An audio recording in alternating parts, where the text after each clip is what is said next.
Pwede paki-flash puli yung picture. Hindi na. Yung maraming pera po. Hindi po, yung kanina yung pinakita po ni ano. Tinignan, yan. Kung makikita nyo po, dito po sa bandang right side, nandyan po yung mga kahon. Diyan po nanggaling yung mga pera na dinedeliver ni Sally na pinapa-follow up sa akin ni boss. Yan po yung pera na yon. Dahil kailangan na daw po ng para sa commitment. Ang sabi niya, pag natapos yung proyekto, idinideposito sa kumpanya nila. Tama, mali? Ganon yung nagbabayad ba kayo ng cash? Hindi po.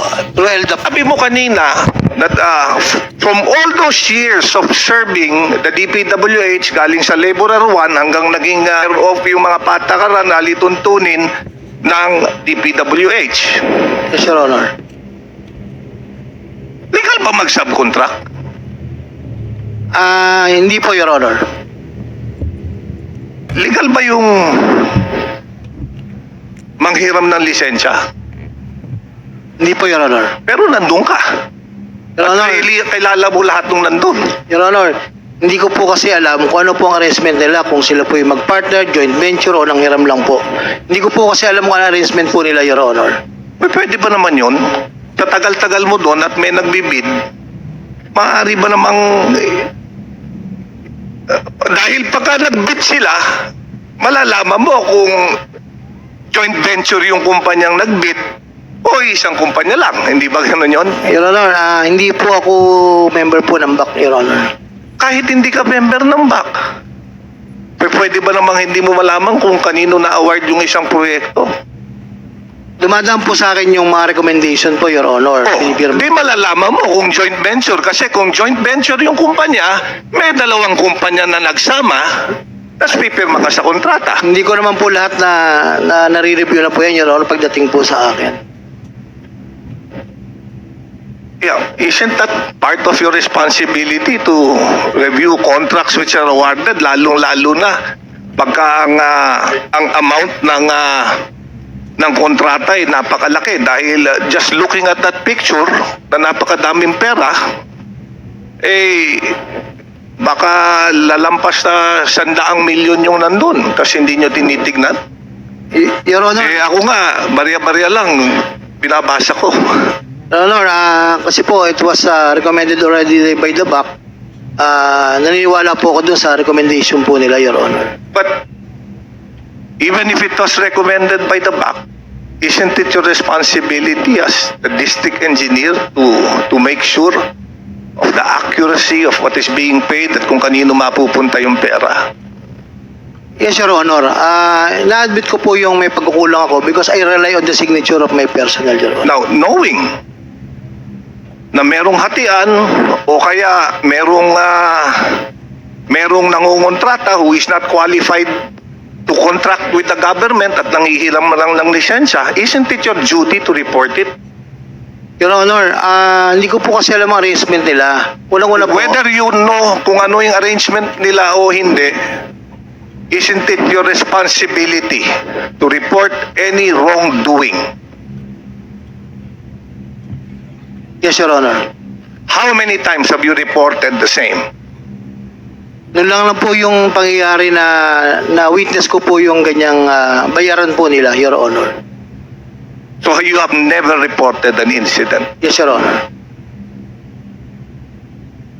Thank you. Engineer Bryce, Wrap up please.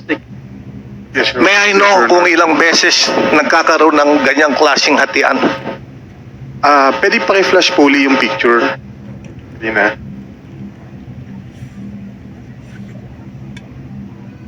Please, please flash the yung may picture, pera please. po. Yung maraming pera po.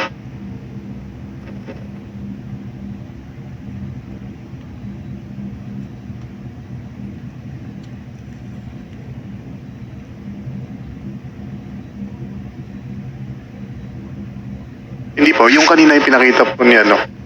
Tinignan, yan. Kung makikita nyo po, dito po sa bandang right side, nandyan po yung mga kahon.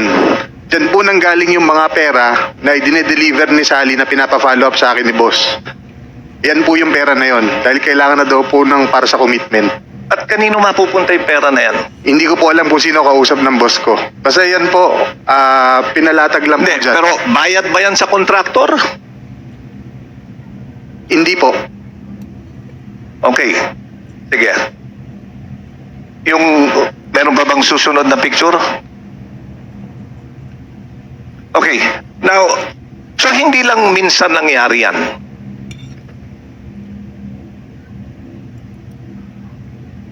Yes, Your Honor. And I'm sure you're aware kung saan galing yan. Kung galing ba yan sa proyekto?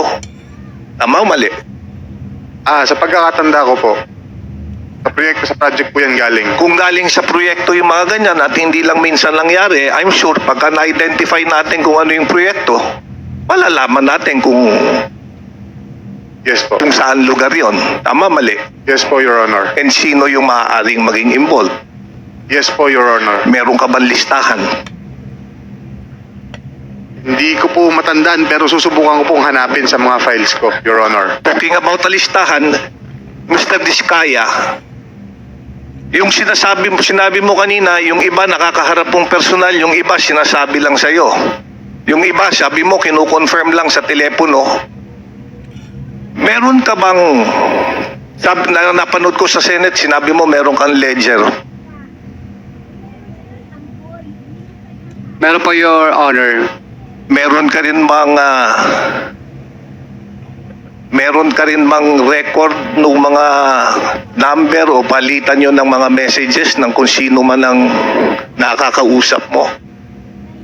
Yes po, yung mga tao po nila. At minsan, kinoconfirm ko po. Kasi ito, kagaya ng sinabi ko, kung hindi mo nakausap ng personal, yung pagpupuntahan ng sinasabi mong pera, that is hearsay at most. But, kung mapoprovide mo yung number o a text message ng palitan nyo, then that would be more solid proof. Natutuong nga hindi hearsay o napunta nga dun sa taong sinasabi mong pagpupuntahan ng pera. Tama, mali. Yes po, Your Honor.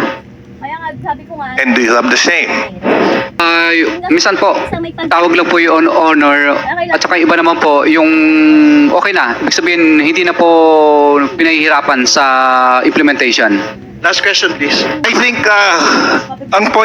one of my point, I just want to put it on record as stated by Mr. Diskaya, meron siya mga taong nakaharap, merong mga hindi nakaharap.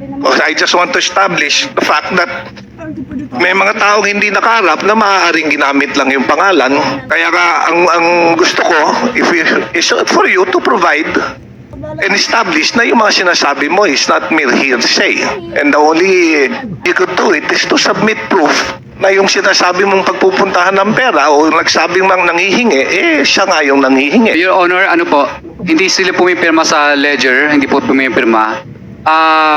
Kadalasan po, cash lang talaga. What about yung telephone number? Meron din naman po. Picture, nakasama yung mga tao. Ayaw po nilang magpa-picture na kasama ang tao, bawal po. Okay. No further question, Mr. Chair. Mr. Chair. Mr. Chair. Mr. Chair, I move, Mr. Chair, that we have extensively discussed this since this morning, Mr. Chair. So I respectfully move that we adjourn the session. May I appeal, Mr. Chair? Kasi kanina po pinagtanong ng halos 8 minuto si Kong Suntay. Baka naman kahit 1.5 minuto lang. Mapagbigyan po. Last one question, then we will Yes. adjourn. Opo. Alright? Opo. Kasi, sige po. Yes po. Sinabi niyo po kanina, Mr. Diskaya, na kayo po ay kayo mag-asawa ay you were compelled to go out in the open dahil po you are now under public ridicule. Sa tingin mo, kayo ay kinagagalitan na ng halos buong Pilipinas dahil sa magnitude po ng itong issue na to. Kayo po ay kumbaga nasa sentro ng isang bagyo at ang galit ng mga Pilipino ay nasa sa inyo, ay bigat ng galit ng Pilipino nasa inyo, kaya kayo ay napilitan na magsalita upang isiwalat ang inyong nalalaman. Tama po ba yun? Yes, Your Honor. At sa pagbalangkas ng inyong judicial affidavit or yung sinumpaang salaysay, Sinabi niya yata doon na kayo ay nagnanais magpasailalim sa bilang state witness under a witness protection program. Yes po, Your Honor, nakasulat. Opo, at binanggit po kanina ni Congresswoman Luistro yung pong mga kwalifikasyon para po kayo ay para kayo maging qualified sa witness protection program. Sabi dito, there must be a credible threat. O dapat may pagbabanta sa inyong buhay. Dapat meron kayong knowledge sa isang offense. Meron kayong sapat na nalalaman sa isang grave felony or state crime. Dapat meron kayong nalalaman doon. There should be no prior conviction. Hindi pa naman kayo na nagkaroon ng kaso. Prior case, na-convict na ba kayo before? Wala pa po. Okay. And there should be substantial corroboration sa testimony mo. At ang huling kwalifikasyon na binanggit ni Congresswoman Luistro, you should appear to be not the most guilty dito sa usapang ito. Bakit sa tingin mo hindi ka ituring na Ano dun sa ano? the least guilty dito sa grand scheme of things dito sa pinag-uusapan natin dito sa komite? Bakit sa tingin mo hindi ikaw ang pinaka-guilty dito? Parang isa. Your Honor, wala naman po kaming ghost project kasi ang topic po talaga ay ghost project. So wala po kaming ghost project. At saka hindi po kami most guilty dahil kami po ay napilitan lang pong magbigay dahil po sa hindi ma-implement yung project or ma-mutual terminate ang project o di kaya right of way problem o hindi makakakolekta kapag hindi ka po nagbigay. Okay, thank you. Thank you for the response. Thank you, thank you. Gusto na ho namin mag-adjourn but I think Congresswoman Marivic Copilar has a question of privilege that we need to adjourn. But after her statement or question, we will adjourn. Thank you, Mr. Chair. I'm sorry, Mr. Chair. Just very one point, a single point that I wish to stress. Yes, before she proceeds, Yes, Congresswoman De Lima, please. Because in the questioning of Congressman Marcoleta, it seems that he is conforming to the desire of Mr. Diskaya to be admitted into the Witness Protection Program as a state witness. Tama po yung mga qualifications na yan. Dyan po nakalagay po yan sa rules, nakalagay po yan sa jurisprudence. Pero kagaya ho ng sinabi ni SOJ Boying Remulla, isa pa po na importante na dapat ma-comply ng isang nag-a-apply state witness protection and as a state witness and protection under WPP coverage is you must tell all. Kaya nga po, I'm already telling Mr. Diskaya that during the next hearing, I still want to question him. Marami pa po ako kailangan tanungin sa kanya kasi hindi po ako satisfied sa mga sagot niya kanina. And that is tell all, tell all. You must tell all. Hindi ka namin mapapalusot dito kung hindi ganon ang mindset nyo, Mr. Diskaya. So you have more time to do some self-reflection and some discernment. Please. Thank you. All right, Congresswoman Copilar, please. Thank you, Mr. Chair. Mr. Pacifico Diskaya. Yes, Your Honor. Apo. My first question, sa paragraph 17 ng inyong sinumpaang salaysay noong September 6, 2025. Excuse me. Point of order, please. I think the protocol that we had stated is that if you are named in the course of inquiry, and which I think you were named in the affidavit, we will grant the right to reply, but not to interpolate the person that accused. You may make a statement, Congresswoman Copilar. Okay. My statement is, this is the first time that I saw you. Ngayon lang po kita nakita. Yes, Your Honor. Ngayon lang No, din you po don't kita have to nakita, respond. Your Excuse Honor. me. Point of order. Mr. Diskaya doesn't have to respond. Congresswoman Copilar has the right to reply and nothing more. Yes. Ngayon, my intention here, Mr. Chair, is that honestly, this is the first time I saw Mr. Pacifico F. Diskaya. Which kanina, bago mapigilan yung kanyang pagsagot, inaamin naman niya na ngayon lang kami nagkita. Mr. Chair. So that is my statement because yesterday I had a privileged speech at sinabi ko ni Anino ni Mr. Pacifico F. Diskaya ay hindi ko nakita at hindi rin ako nag-authorize ng kahit sino na makipagtransaksyon sa kanya. Mr. Diskaya, may mga anak ka rin, may pamilya ka. Ako rin, may anak ako, may pamilya rin ako.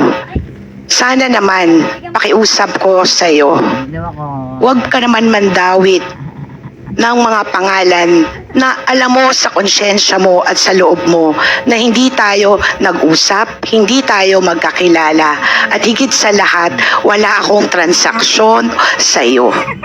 Yun lang, Mr. Chair, gusto ko lang linawin. Kasi masakit. For so long, kapon binagit ko rin, mula sa pagiging kagawad ko hanggang naging congressman ako, wala akong record ng korupsyon. At para madawit at yurakan ang aking pangalan, hindi man gabundok na pera ang meron ako katulad ni Mr. Diskaya. Pero kahit minsan, hindi ko inisip na pagnakawan ang mamamayan ko. Dahil ako naniniwala ako, nandito ako sa pwestong ito, hindi sa apelido ko, hindi sa kahit anumang meron ako, kundi ang aking sinseridad lamang na makapaglingkod ng tapat at buo sa mamayan ng aking distrito, Mr. Chair. That's all, Mr. Chair. Thank you, Congresswoman Copilar. Meeting adjourned.